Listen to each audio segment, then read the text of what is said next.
Friends ఇదిగోండి దొండ మొక్కలు అయితే మొత్తం అంతా క్రూన్ చేసేసాను విత్ రూట్స్తో సహా అన్నీ తీసేసా.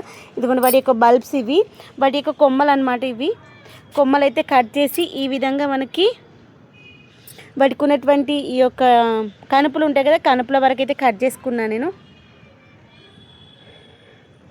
ఇంకా ప్రతి కనుపు కట్ చేసేసాను. ఇప్పుడు వీటిని మనము నాటుకుందాము. నేను ఒక కుండీలోనైతే వాటర్ పోసి పెట్టేసిన. ఏమైంది ఫోన్కి? ఇంకోండి ఇలా ప్రతి కనుపు దగ్గర భూమిలోకి నాటుకుందాము. ఒక వారం 10 రోజుల వరకు అయితే మంచిగా వస్తాయి రూట్స్. ఇలా రూట్స్ వచ్చాక వీటిని మళ్ళీ వేరే ప్లేస్లో మనం రీపాటింగ్ చేసుకోవచ్చు, ఎవరికైనా కావాలన్నా ఇవ్వచ్చు.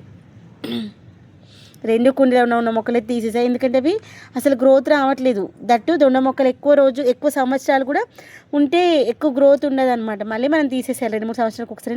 నేను పెట్టి దగ్గర 5-6 ఇయర్స్ అవుతుంది. అందుకనే 3 కుండీలలో ఉంటే 2 కుండీలలో ఉన్నాయి తీసేసాను. ఒక కుండీ ఉంచేస్తే మరి అన్నీ తీసేసినాక అంత రాకపోతే మళ్ళీ అయ్యో పోయిందనిపిస్తుంది కదా అనేసి.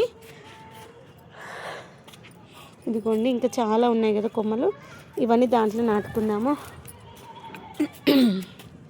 ఇంకోండి ఇవేమో దొడ్డుగా ఉన్నటువంటివి,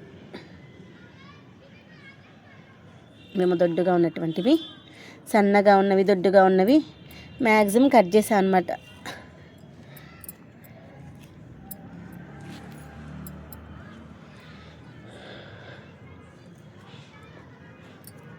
ఇలా పెట్టేసి దీనిపైనకి న్యూస్ పేపర్ కవర్ చేద్దాము, ఎండకి పాడవకుండా ఉంటుంది.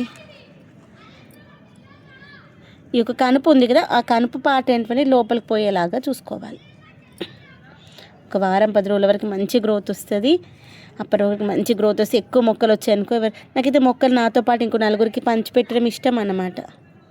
నేను అడిగినప్పుడు నాకు ఎవరు నేను అసలు అడగను కూడా, కానీ నా దగ్గర వస్తే ఇంకో 4గురికి పంచడం ఇష్టం. ఆర్గానిక్ క్రాప్ అంటే మనమే కాదు, మనతో 4గురు తింటేనే మన చుట్టూ ఉన్న ప్రపంచం అటువంటి హ్యాపీగా ఉండగలుగుతాం, ఆరోగ్యంగా ఉండగలుగుతాము. ఇలా అన్నింటిని పెట్టేసి తర్వాత ఇలా ప్రతి కొమ్మకి ఇలా ప్రెస్ చేసేసేయండి, ఓకేనా?